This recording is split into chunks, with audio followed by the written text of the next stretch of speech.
Faith Community and friends. My name is Bridget Fea, and I'm one of your directors of Family Discipleship at Faith Community. Just a real warm welcome to you this morning. Thanks for being part of our online worship community. We're so glad to have you with us this morning. We'd love to hear from you. If you would communicate with us through the chat this morning, it's just a pleasure to hear you coming on and saying hello, hello, and greeting one another every time that you worship.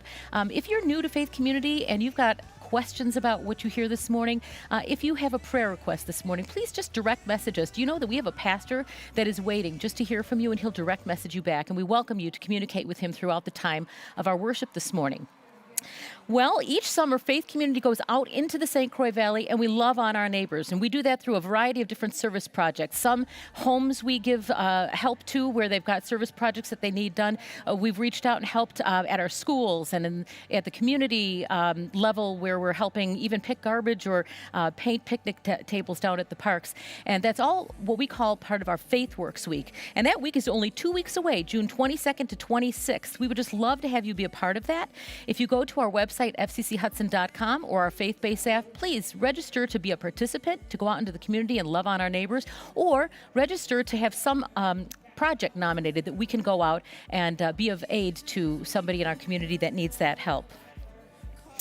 This past week, Faith Community produced 2 really powerful videos in response to the situation of what happened in Minneapolis. Our youth directors went out early in the morning right to the George Floyd picture, and all of the flowers that were laying underneath it were captured, along with a lot of the things that were a result of groups that were speaking out about that incident. And we put them together for you in a couple of different videos this week that we would like to make you aware of.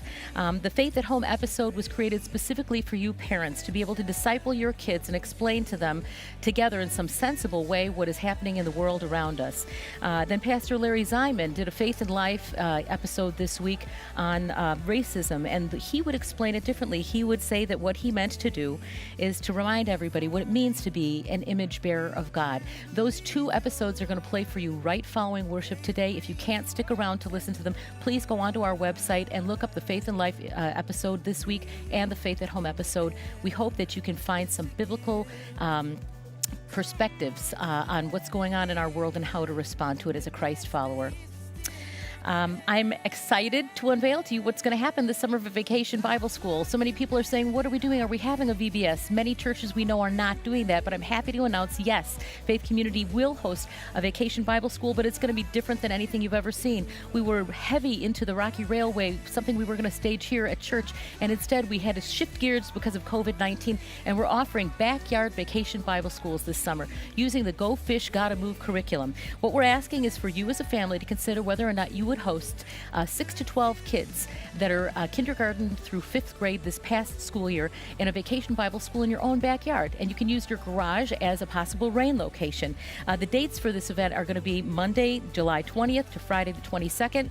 Anyone who hosts can select the time of day that they'd like to host it. It's about a 1.5-hour experience, and if you're a working parent, you can come home and do your VBS in the evening.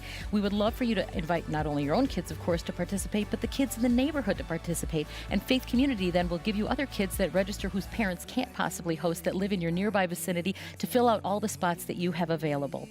If you want an assistant to help you as a host, then we'll be training up assistants that can come out that live in your own neck of the woods that will be your helpers at your backyard Vacation Bible School, and FCC is furnishing everything for you. We'll furnish you not only the music for this, the opening and closing materials, but Bible study materials, some simple crafts, some fun games. We're giving you all the snacks you want, and every kid gets a Go Fish, Gotta Move CD of music. And here's the best part. There's no cost for this. We want every kid to be able to participate. We don't want resources to be a part of it, so it's a free VBS summer this summer. And there will be training on Zoom for all of those that are going to participate as hosts or as assistants.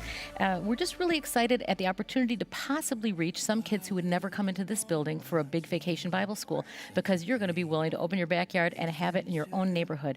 So please, would you consider seriously hosting a VBS? And by the way, registration opened this morning. So if you go online to fcchudson.com or the faith-based app, you can register to host, you can register to be an assistant, and you can register your own kids and tell your neighbors about it. You can even hit a link and send a digital flyer to the people in your neighborhood to see if those kids might be able to participate. So please join us, and join us today. Welcome to those of you that are just tuning in. I'm Bridget, and I'm so excited that you can be part of our online worship community today. There's an awful lot of excitement in the air because this is our first week of regathering. We have up to 100 people that registered for the 9 o'clock service and also for this service. They pre-registered to be here. It's just awesome to have the body of Christ live in worship, and we're so thankful that we have you as a viewing audience out there that are able to worship wherever you happen to be this morning. We want you to know that if you're interested in coming back to the building, you can this week. We will reach out to you with an invitation on Monday. Please respond and hope that you'll be one of those first 100 for each service that'll register to be with us next week. We'll do this each one of the weeks of the month of June. This morning, Pastor Tim Prince will be preaching, and he's beginning a new sermon series on the life of King David. We're going to look at David and the fact that he's a flawed human being, just like you and I are, and yet God used him in a great way, and he ended up living a really worthy life, which is my goal, and I hope it's yours as well. Let's just tune our hearts now to God, see what he's got for us in this message. The worship team's ready to go, and I'm going to hand it over to them now. Have a great worship experience. God bless you. All right.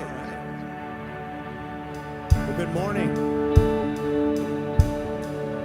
Thank you for choosing FCC to start your day today. We're so thankful to have you, whether it's at home or here in the building, and just happy to be able to gather either way.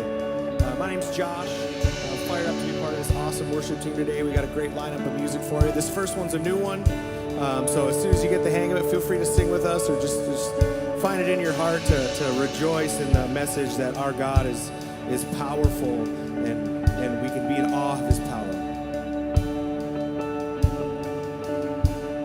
Feel free to all stand at this time if you want to go ahead and join me in worship this morning.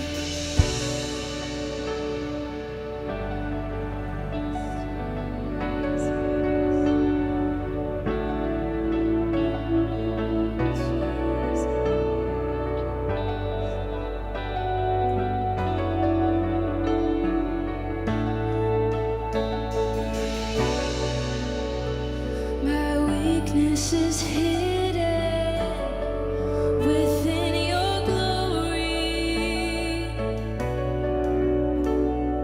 Jesus. My strength is in you.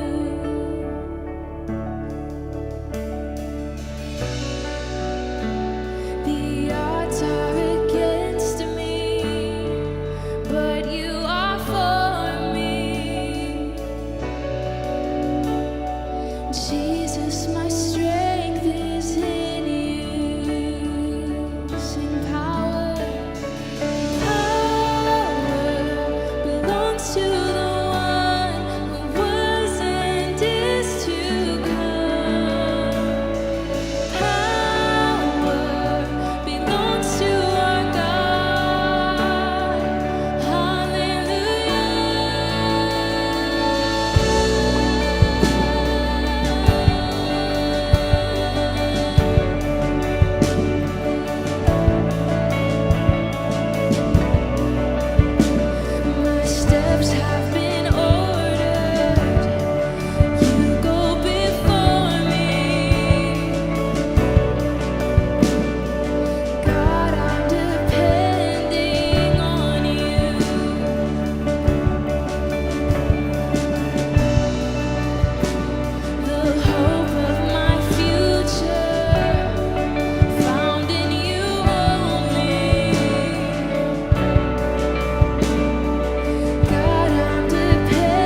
Welcome to Faith Community Church. My name is Shannon. It is so good to have many of you here in the building with us this morning. Welcome to those of you who are joining us once again live online. Each and every one of you matters to God, and we consider it a privilege to be hosting you for worship this morning. You can go ahead and have a seat. At FCC, it is our desire to help people to meet, know, and follow Jesus. We're hoping that you are able to do that here with us this morning. We're going to spend some time in music and singing together. We're also beginning a brand new teaching series this morning, all on the life of a man named King David.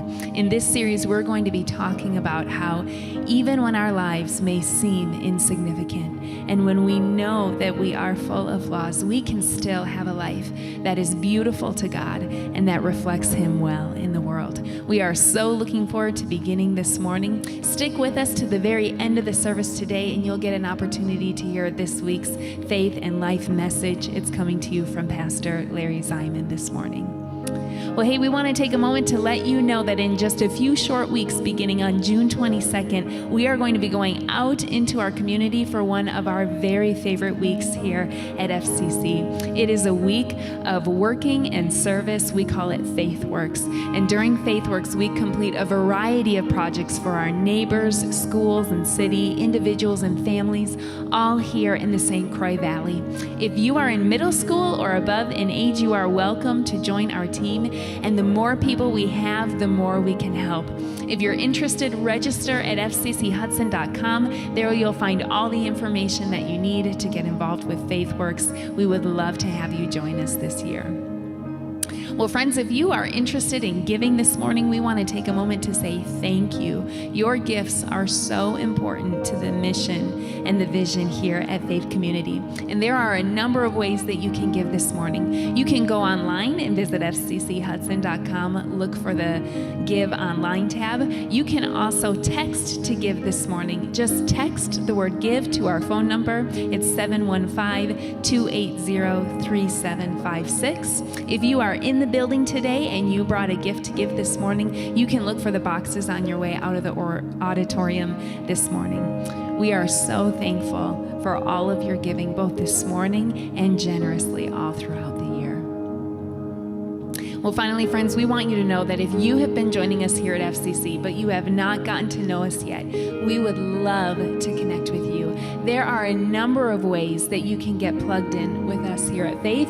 You can begin by joining an event like FaithWorks, or there's a place for you to belong in one of our missional communities. They're a place where we gather in small groups to build friendship and to encourage each other in our faith. And we would love to help you get plugged in and connected to yours this week. If you go to fcchudson.com, click on the Next Steps tab. You'll fill in a brief survey, and later in the week, we'll be reaching out to you. We would love to hear from you in this way this week.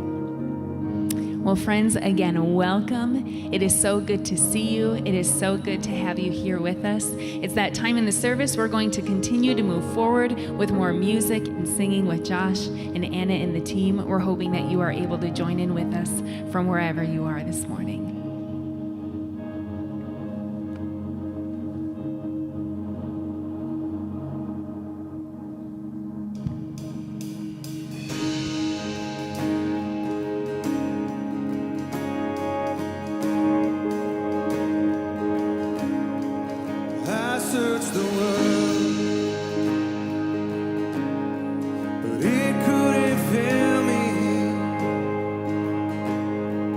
Man's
I pray that from his glorious, unlimited resources, he will empower you with inner strength through his Spirit. That Christ will make his home in your hearts. As you trust in him, your roots will grow down into God's love and keep you strong. And may you have the power to understand how wide, how long, how high, and how deep his love is. May you experience the love of Christ, though it's too great to understand fully. Then you will be made complete with all the fullness of life and power that comes from God.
with us where we go, that you go before us and behind us and beside us. Lord, that you consistently bless us. And Lord, we pray that today, this day that we finally get to be back together in your house, that you would help us to never take for granted moments like these where we get to walk in here and be in your presence among other believers. We're so blessed by you, Father. Help each and every one of us receive something from you today and to learn and to grow. Help us to love the way that you love. We love you, Lord. And in your name we pray. Amen. You may be seated.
Good morning, Faith Community Church. Hello, you guys look so good today. Thank you for being here. Thanks for lending your voices to our singing. It was just really good to hear you again today. Welcome to everybody that's watching online. Welcome to Faith Community Church Online. We're so glad that you've joined us as well. And today, as Shannon mentioned, as you saw in the video, we're beginning a brand new teaching series today on the life of David called The Rise and Fall of a King. So we're really excited to have you today. David is the quintessential kingly leader in the Old Testament. You know how every basketball player has to eventually be compared to Michael Jordan? Well, every king in history at some point has to be compared to David. He is the prototype and the standard for what kingliness looks like. So here's a little bit about him and why he matters so much even today. Even if you've not spent a lot of time in church or you're new to the Bible, you have probably heard stories from David's life, like the story of David and Goliath. And you've probably seen paintings inspired by him, sculptures inspired by him. There are films and songs. Actually, not only was David a king, but he was an outstanding musician and wrote a lot of the book of Psalms. So the Psalms continue to be, the most read, most popular songs in all of history. Even 3,000 years later, David continues to top the charts, so that's hard to beat. David was also the great-grandson of one of the most famous women in the Bible. Ruth was David's great-grandmother. And his father, Jesse, as far as we know, was a fairly prominent, probably a semi-wealthy elder in the nation of Israel. But most famously, David was born in Bethlehem, 1,000 years or around 1,000 years before his great 10 greats grandson, Jesus. David was a dynamic and a confusing man and just an amazing character to look at. The highest accolade that the Bible gives to David, though, is in 1 Samuel chapter 13, verse 14. It calls him a man after God's own heart. If David had a tombstone, that's what it would say across it. Here lies a man after God's own heart. And at the same time, David was a deeply flawed human being. And that's why his story is so enduring and so popular even 3,000 years later. David he's the man. He is courageous and bold. He's the picture of great leadership. And at the same time, he was very human and deeply flawed. I remember when I first got married, I really thought, I really believed I was going to be the perfect husband. And before the honeymoon was over, we had our first big blow up, and it was my fault. And I was actually shocked. I couldn't believe it. I remember when I became a father. I remember driving to the hospital the night before because we knew we were having the baby the next morning. And I actually thought to myself, I'm gonna nail this dad thing. I thought I could be the perfect dad. And I lost my temper in the first day. And I remember being so shocked and crushed by that. David fills me with hope because he is the man. And he was deeply flawed at the same time. And I just think to myself, if God can love and use a person like David in such a mighty way, then maybe there's hope for us. Maybe there's hope for me, for my family, even for our nation. So why don't you turn with me to David's story? It begins in 1 Samuel chapter 16. If you want to follow along in your Bibles or on your phones, whatever you use to follow along, we will have the words on the screens today as well. But 1 Samuel chapter 16. And while you're finding that, here's just a little about the situation that David was born into. When David was born, Israel was less a nation than a confederation of tribes. They had no capital, no standing army, and no king. And that made them vulnerable to their neighbors. In fact, at the time David was born, a good chunk of their country was actually controlled by people called the Philistines. Without a king, Israel was led by a series of judges.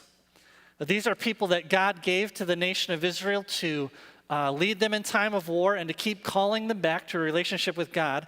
And Israel's last judge was a man named Samuel, who we're going to meet today. And that's where the book gets its name, 1 Samuel. Well, Israel came to Samuel to demand a king. They were tired of depending on God. They were tired of the disunity, and they wanted a strong man to come and protect them. And so Israel got exactly what they asked for. They got a man named Saul. The name Saul, by the way, actually means great one. They got a great one. He was tall. It says that he was a head taller than everybody else. He was handsome. He was wealthy, from a wealthy family. He was strong. Everything you would want in a leader, they got in Saul. And at first, everything went pretty well. Saul actually led them in a few successful military campaigns. He freed a couple of their cities from enemy control, and Israel is super excited. This is the kind of guy that we've been waiting for. And Saul establishes an army, and he sets up a capital city, and everything seems to be going well, except that power begins to change Saul. He starts to get paranoid. He starts to worry more about holding on to power than using it to serve other people. And he starts to do what is expedient rather than what's right, even disobeying the voice of the Lord. And so God rejects Saul as king, and all of the promise that his kingship began with turns into just another political nightmare. Actually, you're going to see in the first few verses we read today, you're going to see that when Samuel goes to Bethlehem to find David, the whole city is terrified. That Saul has become so tyrannical that people are afraid to even associate with his political enemies. So that's the situation that David steps into. Let's pick up in 1 Samuel chapter 16. This is the very first time we meet David in the Bible. Here we go, verse 1. The Lord said to Samuel, "How long will you grieve over Saul, since I have rejected him from being king over Israel? Fill your horn with oil and go. I will send you to Jesse the Bethlehemite, for I have provided for myself a king among his sons." And Samuel said, "How can I go? If Saul hears about it, he'll kill me." And the Lord said, "Take a heifer with you and say, 'I've come to sacrifice to the Lord.' And invite Jesse to the sacrifice, and I will show you what you shall do. And you shall anoint for me him whom I declare to you." Samuel did what the Lord commanded and came to Bethlehem. The elders of the city came to meet him trembling and said, "Do you come peaceably?" And he said, "Peaceably. I've come to sacrifice to the Lord. Consecrate yourselves and come with me to the sacrifice." And he consecrated Jesse and his sons and invited them to the sacrifice. When they came, he looked on Eliab and he thought, "Surely the Lord's anointed is before him." But the Lord said to Samuel, "Do not look on his appearance or on the height of his stature, because I have rejected him. For the Lord sees not as man sees. Man looks on the outward appearance, but the Lord looks on the heart." Then Jesse called Abinadab and made him pass before Samuel. And he said, "Neither has the Lord chosen this one." Then Jesse made Shammah pass by, and he said, "Neither has the Lord chosen this one." And Jesse made 7 of his sons pass before Samuel. And Samuel said to Jesse, "The Lord has not chosen these." Then Samuel said to Jesse, "Are all your sons here?" And he said, "There remains yet the youngest, but behold, he's keeping the sheep." Samuel said to Jesse, "Send and get him, for we will not sit down till he gets here." And he sent and brought him in. Now he was ruddy and had beautiful eyes and was handsome. And the Lord said, "Arise, anoint him, for this is he." And Samuel took the horn of oil and anointed him in the midst of his brothers. And the Spirit of the Lord rushed upon David from that day forward. This is the word of the Lord. Thanks be to God. It doesn't come through in our English translations very well, but in that first verse where God says, "Go, and I'm sending you to Jesse the Bethlehemite, for I've provided for myself a king among his sons," the original Hebrew would read literally, "Go to Jesse, for I see myself a king among his sons." Isn't that a great phrase? I see myself a king among Jesse's sons. This is great news. This reminds us that God is looking for kingly people. God is looking for kingly people. If you've been struggling with the news over the last few, I have been struggling with the news over the last few weeks. The story reminds me that God also is looking for people that he can strengthen. One of my favorite verses in the Old Testament, there's this story where Israel is in trouble again and they want a leader. And God says to them, "The eyes of the Lord run to and fro over the whole earth, just looking to strengthen those whose hearts are blameless toward him." God is wanting to make kingly people. And he's looking for hearts that he can strengthen. And that's great news. The heart of this story is verse 7.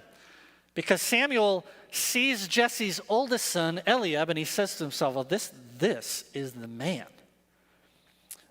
He's tall, and we find out later he's a warrior in King Saul's army. And Samuel says to himself, "This has got to be the guy." And he's making the same mistake now that everybody made with Samuel. And God says to him in verse 7, "You're doing it again. Stop it.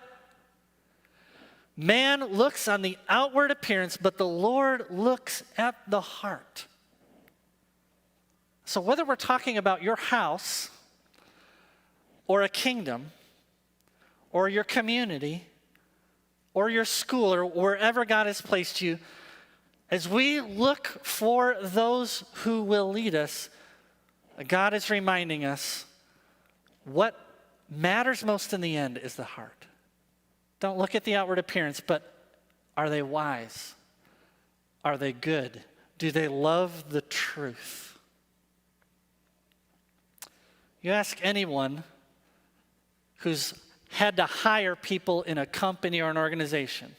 I don't know if you've ever had to do this, but if you've ever had to make a hire and you decide to hire someone who's talented and smart and you just kind of hold your nose over some character issues, how does that go? You may get a few small wins in the beginning, but the whole organization is affected by it in the long run. The heart is the true source of kingliness.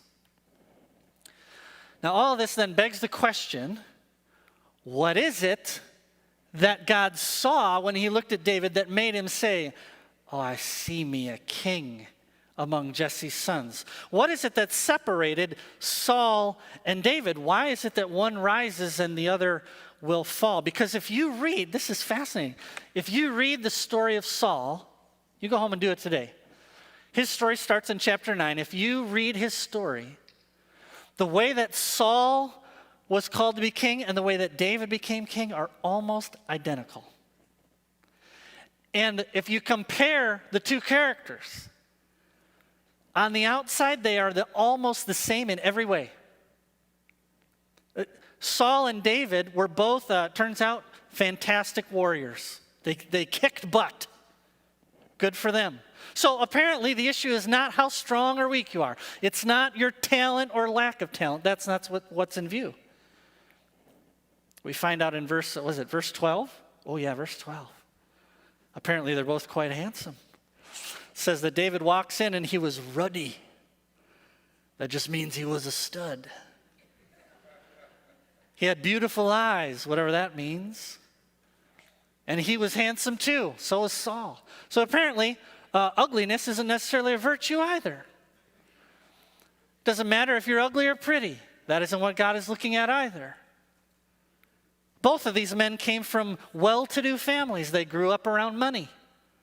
So that's not it either. It's not whether you have money or you don't have money. These are all external.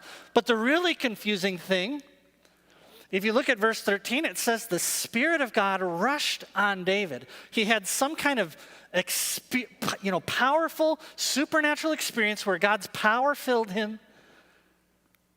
Saul experienced the exact same thing. You can read chapter 10, verse 10, word for word. Saul also had the Spirit of God rush upon him. So it's not even that, whatever it is. Well, I want to suggest that there are two things that separate Saul from David. And I would want to know what they are. So here's number one. What separated Saul from David was pride and humility. One was proud and one was humble. David, for whatever reason, was just completely overlooked all throughout this story. When people saw Saul, you read his story, everybody said, "Oh yeah, that is a king. We want him on our team." But for whatever reason, nobody even thinks about David. When people looked at David, if they saw him at all, they saw a shepherd boy. Even after his anointing, this is so funny. Even after David is anointed, if you were to keep reading the story, in the next story, David is called to serve in Saul's palace.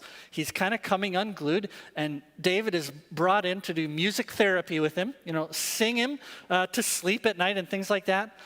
Well, if you keep reading to the next story, where David volunteers to go fight Goliath, Saul still doesn't even know his name. So apparently David was so forgettable and so easy to overlook that even after spending months in his palace, Saul doesn't know his name. There was something about David that he apparently had not even one iota of self-promotion in him. He was unassuming and humble. And no one, Samuel wouldn't have picked him. His father didn't even think to invite him to the party. His brothers, it's like, David who? David was just completely overlooked. And that's how God made him kingly. This is how God makes kings. He humbles them. He humbles them, and that is what was different all throughout their lives. David almost never thought of himself, and Saul could think of nothing else. And one rose, and the other just crashes like a dying star. Even after going through all of David's brothers, Eliab, and then Abinadab, and then Shammah, and all the way down through the line, even then, Samuel has to ask in verse 11, is there anybody else? Did I get the wrong address? Or, is there anyone else? And Jesse's response is, well, oh yeah. There's the youngest, but he's out watching the sheep. They haven't even invited him to the party. I mean, the context is that they're about to throw this giant feast. Nobody even bothered to invite David. And that when Jesse says there's still the youngest, it actually has kind of a negative connotation. And literally what Jesse's saying is, well, yeah, there is the runt of the litter, but he's out with the sheep. So Robert Alter, I just love this. Robert Alter in his commentary on David says this. He says, David is a kind of male Cinderella left to his domestic chores instead of being invited to the party. I made my boys watch Cinderella yesterday, actually, because they've never seen the movie. What is it about Cinderella that everybody loves? It's not that she was, what made her special wasn't that she was ugly and everybody, cheer, she was beautiful. It's not that Cinderella was a nobody. If you read her story, right at the beginning, they tell you she was of noble blood. She's a princess the whole time. What makes Cinderella so attractive to us is that she was noble and didn't care. She was beautiful, but never thought about it. Never crossed her mind. See, her station in life had created in her the most beautiful of all attributes, a humility that just doesn't even think about itself. And it is precious in God's sight. Jesse says, well, yeah, there's the runt of the litter, but he's still out with the sheep. Well, it was out with the sheep. It's in the countryside around Bethlehem, alone with nothing but sheep and God, that God made a king. David, it never occurred to him to become enamored with himself because there's nobody around. Sheep are not that easily impressed. It never occurred to David to compare himself to other people because there's nobody here. You know what I mean? It never occurred to David to look down on other people because he's at the bottom.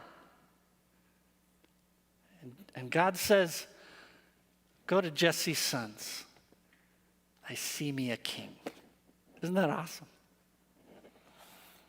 Humility that has no regard for itself is more precious in God's sight than any external attribute that we could possess. Leaders, ministry leaders, business leaders, those of you who lead a home, when you're looking for what you want to build into your kids, when you're looking for your next hire, when you're looking for the next person to call into leadership, what are you going to look for? Strength is awesome. Athletic prowess, wonderful. Handsome, great. But what is most precious is a heart that doesn't even think about itself. A deep humility. Don't call someone into leadership unless they would be as content watching the sheep as they would be in the palace. Don't invite someone into leadership who would not be as content setting up the chairs for the meeting as standing on the stage, because it will destroy them and everyone around them. Young people, if I could have your attention just quickly, when you're considering an invitation from some other young man or young woman to go out or you're thinking about asking someone out, what should you be looking for? Be great if he's handsome. Check, that'd be great. Great singing voice or something lovely. Looks like he's going to make $1 million someday. Wonderful. Those things can become terrible in a proud person. What you need to be asking yourself is, how does she talk about her mother and her sister? Is she always comparing herself to other people? Does he talk about himself all the time? Does he think he's amazing? What is he like when he prays? Is he hot after the Lord? Don't get duped. Humility is kingly, and that is the heart that God is after. Number 2, the second thing that separates Saul from David is that one was spiritually passive and the other was a worshiper. Now, this has been the most confusing thing for me all week, that Saul and David both had this same exact experience with the Spirit of God rushing upon them. Same thing. Why does one's life get better and better and better after that, and they just crash? Well, 2 reasons. One is that Saul was proud and insecure, and when you add power to that mix, it just makes everything worse. But the second, and the more important, I think, is that Saul always held God at arm's length. For Saul, God was always Samuel's God. That's the way he talks about it. There's never a point where Saul talks about God as the Lord my God. He's always Saul's God. Saul was a spiritually passive, religious observer. He was religious, but just never really knew God. Yes, he talked about God. He paid lip service to God. He made sacrifices to God. He did religious things. If it were today, he would go to church. He would tithe and do all these other things. He might even use religious sounding language. But at the end of the day, God is always out here, and he's never the Lord my God. Now, David, on the other hand, was at least as deeply flawed as Saul. Don't hear this story and say to yourself, okay, so God, saw all of Jesse's sons and he said, these all have bad hearts and this one is a good person, so I choose him. That is not what's going on. If you think that, you're going to be really confused by the rest of David's story, because he does impulsive things. He gets angry. There's this one time he's just about to wipe this whole family off the planet and someone has to intervene and stop him. He does a lot of really proud things at times. The difference is that David never held God at arm's length. Never. Even at his worst. David never held God at arm's length. He was a worshiper. Look at some of the Psalms that David writes. He says things like, God, you are my God. Earnestly I seek you. My soul thirsts for you. My body longs for you. It's like I'm in a desert. Your love is better than life, and my lips will praise you. The Lord is my shepherd. I shall not want. He makes me lie down in green pastures. He leads me beside still waters. He restores my soul, and on and on. Saul could never have written those songs. He could never have said those things. Because for him, God was always just out here, never in here. David was a worshiper and humble. The eyes of the Lord run to and fro throughout the earth, looking for a heart that he might strengthen. Don't you want to be that heart? God is looking for kingly people. Your family needs you to be kingly. Our world needs you to be kingly. Our children and our friends need more Cinderellas whose hearts just never even think about themselves.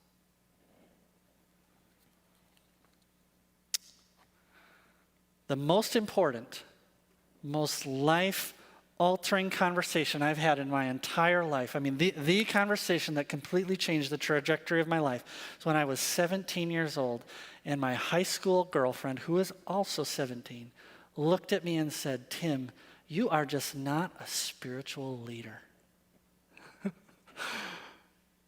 I left that conversation so confused and so convicted because I knew she was right. I had no idea what she was talking about, but I knew she was right. Pride, especially in the heart of a man, I'm just going to speak to men for just a minute, especially in the heart of a man, produces all kinds of weird macho posing and fear and anxiety about what other people think about him and cluelessness. And that was me. I don't know why she was going out with me. That's another story. I was Saul, and I knew it. I knew it. Maybe that's you this morning. Maybe as you look at these two people, David and Saul, you know I'm a Saul. I have no idea what's going on. I hold God at arm's length.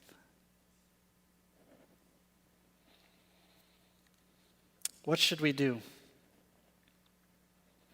3 things. If you're here this morning and you feel that call, if God is speaking to your heart this morning and saying, it's time for you to stop holding me at arm's length. 3 things. First of all, draw near to God right now. Draw near to God. James chapter 4, verse 8 says, draw near to God and he, what? Will draw near to you. God is never passive with you. Isn't that good news? Whoever you are, whatever you've done, whatever has been done to you at this moment right now, if you would seek him, he will not hold you at arm's length. I promise. Draw near to God. Number 2, find someone that you trust, whose walk with God you admire, and ask him. Say, I think that I'm a Saul. Is there any place in my life that you see me holding God at arm's length? Would you pray for me? That's number 2. We talk about these things at Faith Community Church called discipleship groups, and you may be wondering, well, what on earth really is that? Yesterday, for a variety of reasons, I wound up getting to spend 90 minutes alone with Gary Norse, if you know who Gary Norse is. He's an older gentleman here in our church. 90 minutes with Gary. He's older than I am. He's been walking with the Lord a lot longer than I have, and it was just so refreshing. Just to have someone asking me, tell me, how are things in your family? How's your wife? What is God teaching you? How is Jesus with you right now? That's what we're talking about when we talk about a discipleship group, and that's what I'm inviting you to do. Just find someone and say, I don't want to be a Saul. I'm tired of holding God at arm's length. And finally, learn to fix your eyes on Jesus. We have to learn to see things the way that God does. God is humbling everyone in the story. Samuel is being humbled because he doesn't get it. Jesse is being humbled because the kid he doesn't even think about has just been anointed as king. Everybody in the story is being humbled by God. How does God humble us today? It's to point us to Jesus. David points us to another child of Bethlehem. He points us to another who was greater than anyone could begin to imagine and became nothing, so that your sin might be paid for and God would look at you and say, I see me a king. That's true greatness. And when you see that, when you finally embrace that in your heart and mind and say, you know what? Yes, that is my only hope. When you really see that, it changes you. So that's my invitation to you this morning. Draw near to God right now, while we sing, find a friend and just say, I feel like I might be a Saul. Would you tell me, is there any place I'm holding God at arm's length? And the third is to just begin setting your heart and your mind on Jesus and saying, I need you to teach me. All right, let me pray for us.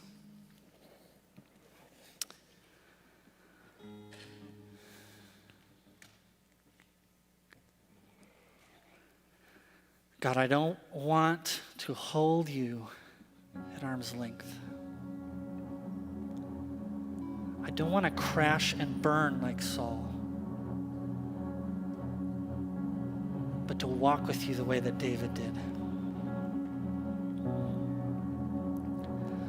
Father, for every teenage heart that can hear me this morning, we pray together as a church that you would call them after your Son, Jesus, the Son of David. For every heart today that knows they've been holding you at arm's length, would you draw near to them today? The world needs kingly people. Would you create some at Faith Community Church today? In Jesus' name, amen. Let's stand and sing together.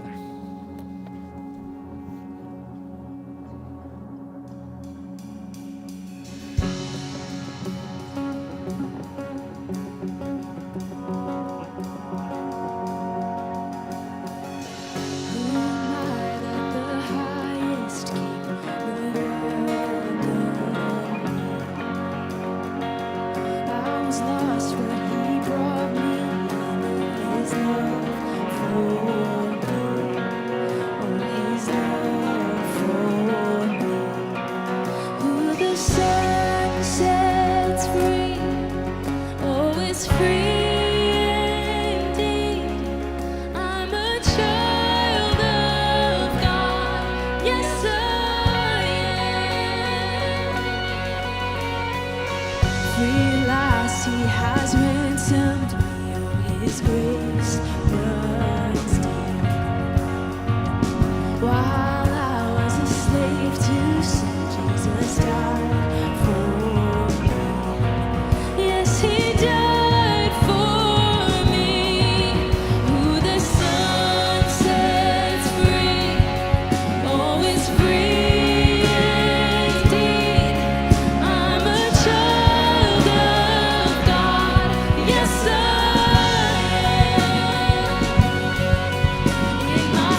thank you everyone again for joining us this morning. Thank you everyone that joined us online. We're just grateful to have you with us. I want to leave you with this from 1 Thessalonians. It says, "Now may the God of peace himself sanctify you completely, and may your whole spirit and soul and body be kept blameless at the coming of our Lord Jesus Christ.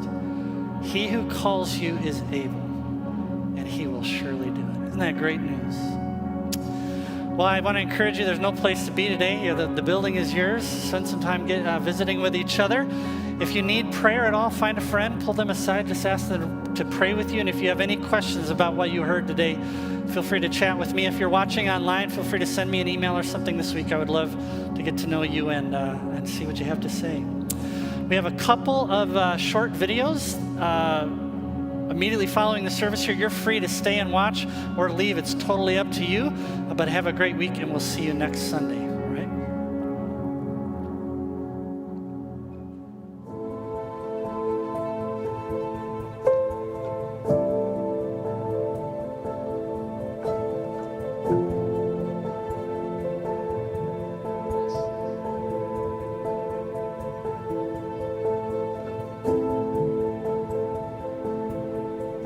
It's hard to believe that something could happen so significant that it could replace COVID in the headlines, but it has.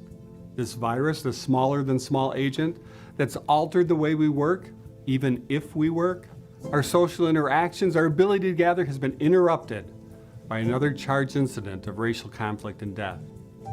I'm Larry Ziman, one of the pastors of Faith Community and lead chaplain with the St. Croix County Sheriff's Office. And this headline hit closer to home, Minneapolis. This wasn't Charleston. This is where we work, where we play, the economic engine of our region. And this callous act happened at the hands of those sworn to serve and protect, bringing with it new levels of fear and despair for many. Many have and will say that George Floyd is dead because Derek Chauvin saw him as a black man, having disregard for him because of their differences. I can see that. I'd like to offer a different take on this. It may seem subtle, but I believe it's vitally important. Here it is. A failure to see similarities. If this officer entrusted by Minneapolis had seen Mr. Floyd as his equal in worth, dignity, and value, he wouldn't have been treated like he had, even though the law called for an intervention. What has set off the explosion in Minneapolis is differences. What will set healing into motion is similarities. The inability to see our similarity, our shared worth, is not a function of color or constitution, but theology. Ultimately, the problem is internal and theological. It has to do with our heart's response to God and to one another. In not valuing God and what He says, we won't value those made in His image. In the creative beginning, it was God who said, "Let us make man in our image," and something amazing was set into motion. The ability to create culture and architecture and sport and economies and literature. Early in our story, we strayed from the glory and the responsibilities of image bearers.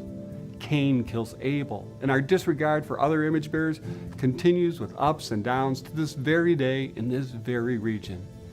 The title image bearer is loaded with dignity. George Floyd is dead today in part because a person acting on behalf of the state operated out of a different assessment. The wages of this sin is death. Or perhaps you're like me. I don't live in Minneapolis. What about those of us who don't? How do we live as we're surrounded by image bearers? Well, we show our heart's perspective when we don't treat others as if they matter to God. Murder is not an act that comes out of nowhere. It's the fruit of indifference. It starts small. When I dismiss someone, when I'm slow to listen, quick to speak, when I embrace anger. The way of Jesus highlights that murder begins in the heart, and when I share, in disregard for other image bearers, that makes murder possible in me and in my culture. So George Floyd's death is a wake-up call for all of us. Righteous people will generate righteous laws. Righteous laws will only bring about healthy protection if in the hands of righteous people. It's a matter of individuals and society, micro and macro, the single and the system. The most compelling reason to treat one another with dignity is not the law. It's not because we're different, but because we're the same. We all bear the image. Mistreating those of another skin color is an affront to God because it attacks His image. We were made for more. We were made for life. We are image bearers. I hope you found these thoughts helpful as you consider how to live in the midst of a COVID community and local unrest. If so, could you share this link with someone you care about, someone who would benefit? Thanks. And we look forward to seeing you again next week for Faith and Life.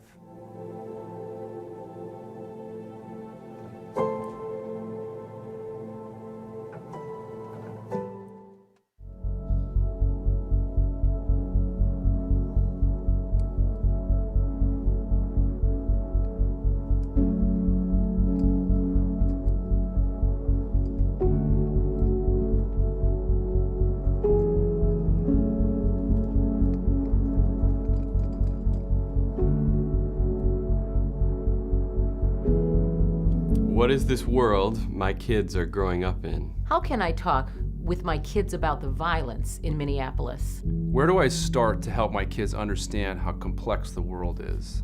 My name is Ben, and with me today are Bridget and Jake.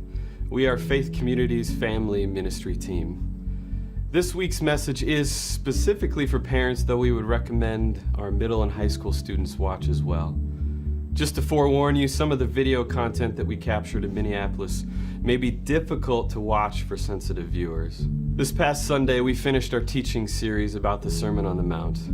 This message comes to us in the midst of a very difficult week of pain and fear and anger surrounding the horrible murder of George Floyd at the hands of police officers who were supposed to be protecting and serving. We've seen so much chaos and pain in the past week. All the while, this has been happening with the backdrop of COVID-19. These are not only historical moments for our nation, but these are critical moments where we as parents have the responsibility to lead our children.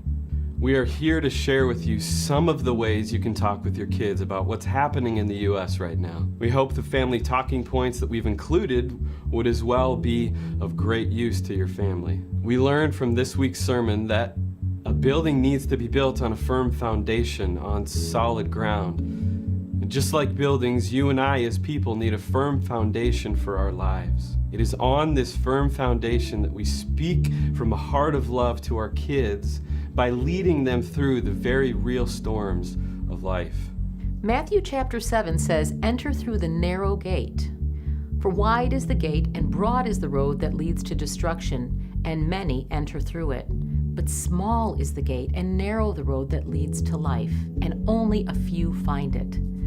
When following Jesus, we're to avoid the wide road. We're to enter through a small gate and a narrow, skinny little road. That road leads to life.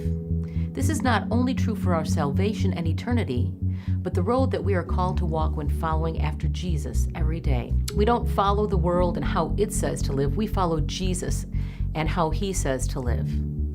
Parents, this is so relevant because there's nothing easy about living this out, loving our neighbors, loving our enemies, loving those who are different from us, and showing both justice and mercy to our world. And by the way, if that's not enough to figure out personally for ourselves, we also have to help our kids. If you feel paralyzed in talking with your kids about the difficulties our world's facing, it's okay. It's good to admit to your children that you don't have all the answers. It's important that we try to seek and find the truth together to build one another up. One of the writers in the New Testament says, "Do not conform to the pattern of this world, but be transformed by the renewing of your mind. Then you will be able to test and approve what is God's will, His good, pleasing, and perfect will."